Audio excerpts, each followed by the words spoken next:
Negativity ఉంటుందని చెప్పి ఆవిడని మోటివేట్ చేశారంట. ఆవిడ ప్రమోషన్ కూడా అక్కడి నుంచి చాలా జాగ్రత్తగా కాషియస్గా చేస్తున్నారు. ఏంటి అంటే మీ లైఫ్లో ఏదన్నా అలాంటి ఎక్స్పీరియన్స్ చేసి నేర్చుకున్న లెసన్ అది? లేదండి, అలా ఏం లేదు. తను మామూలుగా కొన్నిసార్లు ఎక్కువ ఆలోచిస్తుంటుంది. నేను కూడా అలాగే ఆలోచిస్తుంటాను. బట్ చెప్తూ ఉంటా, don't think too much, just go with it. నీ దగ్గర ఎంతో టాలెంట్ ఉంది, సో అవన్నీ ఎక్కువ పట్టించుకోమాకండి. మీ టాలెంట్ని నమ్మి ముందుకు వెళ్ళండి అని, అంతే, అంతకంటే ఏం లేదు. చైతన్య గారు, ఈ సినిమా గురించి చాలా పబ్లిసిటీ కంటే అంతా బాగా వచ్చింది. కానీ నాగార్జున గారి నుంచి ఎక్కడ ఒక బయట కానీ ఏది ఇంకా రాలేదు. ఆయన చూసారా సినిమా? ఏంటి ఆయన ఒపీనియన్? నాన్నగారు సినిమా చూశారు, ఆల్రెడీ డిస్కషన్ జరిగింది. సక్సెస్ మీట్కి నాన్న డేట్స్ కనుక్కుంటున్నాను. సో సక్సెస్ మీట్ ఎప్పుడైతే ప్లాన్ చేస్తున్నామో నాన్ని తీసుకెళ్దామని. అరవింద్ గారు అంటే వెల్ ప్లాన్డ్. ఒక మాట మాట్లాడినా దాని వెనకాల ఎంతో చాలా ఆచితూచి మాట్లాడతారు.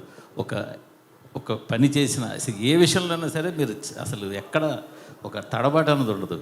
అలాంటిది ఇటీవల ఈ సినిమాకి చాలా ఎక్కువగా ఉత్సాహంతో ప్రచారం చేసినట్టు కనిపిస్తుంది. ఏంటి ఆ డిఫరెన్స్? ఎందువల్ల ఏంటి? సరే, మా వాడు అంటున్నాడు 60 నుంచి నేను కిందకి వెళ్తున్నానంట. ఓకే, అయితే నేను రావాలి కిందకి.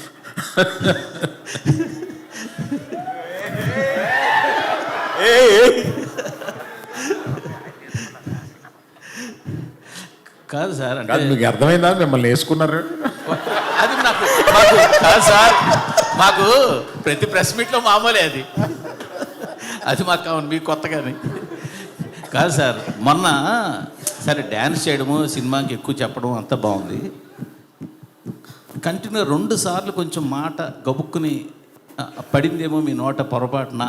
అది ఎక్కువ సోషల్ మీడియాలో ట్రోలింగ్ వైరల్ అవుతోంది. అది మీకు గమనించారా? మీ దృష్టికి వచ్చిందా? బాగా గమనించానండి. మరి దానికి మీ కామెంట్? అంటే నో కామెంట్స్. అంటే కాదు, తడబాట పొరపాట మామూలుగా ఒరిజినల్గా మీరు చెప్పి నో కామెంట్స్. ఇంక నో కామెంట్ అన్న తప్ప పొరపాట. సరే పోలేండి, మీరు నో కామెంట్ అన్న క్వశ్చన్ అడుగుతా. ఇది మొదట మీరు చూసినప్పుడు ఇది సబ్జెక్టు అంత వేయబుల్ కాదు అని మీరు అన్నారని వాసు గారు చెప్పారు.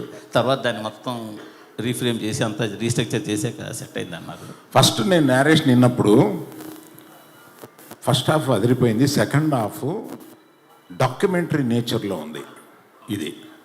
అందుకని ఆ కథ కొని ఒక రైటర్ దర్శకుడికి ఇస్తేనే ఇది పని జరుగుద్ది. అందుకని రైటర్ కమ్ దర్శకుడిని ఎతికి ఈ కథ ఇచ్చి వర్క్ చేసి మనం డెసిషన్ తీసుకుందాం. ఇప్పుడు ఆయన అడిగిన డబ్బులు ఇచ్చేసి ఆ కథ తీసుకోండి. ఇది కాకుండా ఏ జైలుకి 22 మంది వెళ్ళారో వాళ్ళందరి దగ్గరికి వెళ్ళి చేరి అది మేము సినిమాగా తీసుకోవడానికి రైట్స్ తీసుకోండి. ఇతను కథ రాసేస్తే ఈ కథ కొనుక్కుంటే మనకి పని అవ్వదు. అందుకని వాళ్ళందరి దగ్గరికి వెళ్ళి వాళ్ళందరి దగ్గర నుంచి రైట్స్ తీసుకుని వచ్చి ఇప్పుడు అవన్నీ అయిన తర్వాత చందు గారిని రిక్వెస్ట్ చేశాం. ఈ సినిమా టోటల్గా వెళ్ళిన 22 మంది కాకుండా టోటల్గా 30 మంది దగ్గర నుంచి ఈ రైట్స్ తీసుకోవాల్సి వచ్చిందండి. తీసుకున్నాం ఫర్ అవర్ సేఫ్టీ. అది చందు గారు దాన్ని ఏదో నేను తీసుకుని 2 నెలలు చందు గారి దగ్గర ఒక గొప్పతనం ఉంది. ఆయన ఏమీ అర్జెంటు తొందరపడ్డు. మనం ఇంకో సినిమా మీద ఇంకో సినిమా చేసేసి ఇంకొక ఇన్ని కోట్లు తీసుకుని బ్యాంకులో అసలు ఆ మైండ్ లేదు ఆయనకి. సినిమా ఆ జర్నీని, ఆ సినిమాని రాయడాన్ని, ఆ సినిమాని తీయడాన్ని, ఆ జర్నీని ఎంజాయ్ చేసే మనుషులు. ఆ జర్నీని ఎంజాయ్ చేసే మనుషులతోటి ప్రయాణం చేయాలని ఉంటుంది మాకు. యాక్చువల్గా యాక్చువల్గా చేసుకున్నామా చేసేసామా వెళ్ళిపోయి అట్లా ఉండదు ఆయనతోటి. అందుకని ఆయన తీసుకుని ఒక 9 నెలల్లో దాని మీద కష్టపడి అప్పుడు దాన్ని ఒక మంచి కథారూపంగా తెలిసారు. బేసిక్ కథ ఎందుకు కొన్నాము అంటే ఇట్స్ ఎ హ్యాపెండ్ ఇన్సిడెంట్. దాన్ని తీసుకుని దాన్ని రూపకల్పన చేస్తే బాగుంటుంది అని అనిపించి తీసుకున్నామండి. మీరు అడిగిన ప్రశ్న ఏంటో మర్చిపోయి నేను చెప్తున్నాను. మీరు అడిగిన ప్రశ్న చెప్పారు, మీరు కరెక్ట్గా చెప్పారు. చందు గారు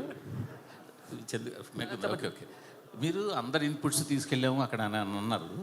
లేటెస్ట్గా నిన్న నాకు వైజాగ్ నుంచి అక్కడ fishing harbour union leader phone చేశాడు నాకు.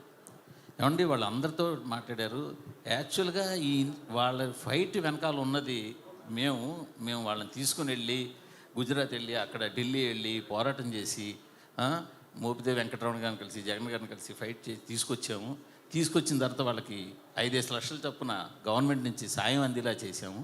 ఇన్ని చేసిన మమ్మల్ని మాత్రం యూనిట్ అసలు వాళ్ళు చెప్పలేదు. ఆ ఇద్దరు పేరు ఎవరైతే హస్బెండ్ వైఫ్ ఉన్నారో వాళ్ళు చెప్పలేదు, మమ్మల్ని యూనిట్ కూడా గుర్తించలేదు అని చెప్పి అన్నారు. అది రీసెంట్గా నా దృష్టికి వచ్చిందండి. అవునండి. నాకు అంతకుముందు నా దృష్టికి రాలే, రీసెంట్గా దృష్టికి వచ్చింది. ఈ రిలీజ్ తర్వాత వాళ్ళు వెళ్ళి కలవడం కానీ అక్కడ ఒక చిన్న ఫంక్షన్ పెట్టుకోవడం కానీ ఏదో చేద్దామని మట్టుకు అనుకుంటున్నామండి. అది రీసెంట్గా మా దృష్టికి వచ్చింది. That will be addressed. Aravind గారు సార్, గీతా ఆర్ట్స్లో మోస్ట్ కాస్ట్లీయెస్ట్ ఫిలిం ఇది. చాలా ప్యాషనెట్గా తీశారు మీరు. బట్ మీకున్న ఎక్స్పీరియన్స్కి, మీకున్న కనెక్షన్స్కి ఈ సినిమాని ఎలా అయినా సరే మార్కెట్ చేసేయగలరు, అమ్మేయగలరు. బట్ ఈ సినిమా 1-2 నెల్లూరు సీడెడ్ తప్పితే ఎక్కడా కూడా అమ్మల, అన్ని చోట్ల మీ ఓన్ రిలీజ్. అది కూడా మీ డెసిషన్ అనే తెలిసింది. ఎందుకు అలా చేయాలని అనుకున్నారు? ఇది కంపెనీ పాలసీ అండి. జనరల్గా అమ్మేయడం అంటూ ఉండదు. 1-2 చిన్న మా కంట్రోల్ లేని ఏరియాస్లో ఇస్తాము కానీ మిగతాది ఎప్పుడు గీతా ఆర్ట్స్ మేమే ఉంచుకొని లాభం నష్టం మేమే అనుభవిస్తాం. ఎందుకంటే మనం కష్టపడి చేసే మన సినిమా మీద మనకు నమ్మకం ఉండాలి ఫస్ట్. అందుకని ఆ నమ్మకాన్ని మేము మొత్తం క్యాష్లు, మనుషులు, టైము అన్నీ కలిపి దాని మీద పెట్టి బెట్ చేయడం కాదు, దాని ఒక అష్యూరెన్స్ తోటి వెళ్తాం అనమాట. That is the policy. Plus confidence. మేము తీసే సినిమా మీద ఆ కాన్ఫిడెన్సు. మేము ఈ సినిమా మీద ఇంకా ఈ సినిమా అనుకున్న దానికన్నా బాగా ఎక్కువ ఖర్చు అయింది. ఎక్కువ ఖర్చు అయినా కూడా మా వాసు కానీ ఆఫీసులో కొంతమంది కానీ వచ్చి కొంత సేఫ్ అయిపోవడానికి కొన్ని ఏరియాలు అమ్మేద్దామా అని అన్నాను. క్వశ్చన్ లేదు, నేను సినిమా చూశాను, ఏమి అమ్మటం లేదు, మనమే మొత్తం రిలీజ్ చేస్తున్నామని చెప్పాను. ఇది ఒకటి సరిపోయింది. All the best. ఫ్యూ అవర్స్లో యూఎస్లో షోస్ పడిపోతున్నాయి, తర్వాత ఇండియాలో కూడా షోస్ పడిపోతాయి. Easily most ambitious film in your career. చాలా కష్టపడినట్టు కూడా ఉన్నారు. ఫ్యాన్స్ కూడా చాన్నాళ్ళ నుంచి కొంచెం బాకీ కూడా ఉన్నారు ఫ్యాన్స్కి. సో ఏం అష్యూరెన్స్ ఇవ్వబోతున్నారు ఫ్యాన్స్కి? మేమందరం కలిసి సినిమా చూసామండి, మొన్నే చూసాము. వెరీ హ్యాపీ, చాలా పాజిటివ్గా ఉన్నాము. And especially half an hour of the film పీక్స్లో ఉంటుందండి. అన్ఎక్స్పెక్టెడ్. మీరు ఎంత ఎక్స్పెక్టేషన్స్ పెట్టుకుని వెళ్ళినా లాస్ట్ హాఫ్ అన్ అవర్ అయితే డెఫినెట్లీ మీరు సర్ప్రైజ్ అవుతారు. So I'm very satisfied. So ఆ నెంబర్స్ గురించి కూడా ఏదో వాసు గారు అప్పట్లో నెంబర్స్తో స్టార్ట్ చేశారు.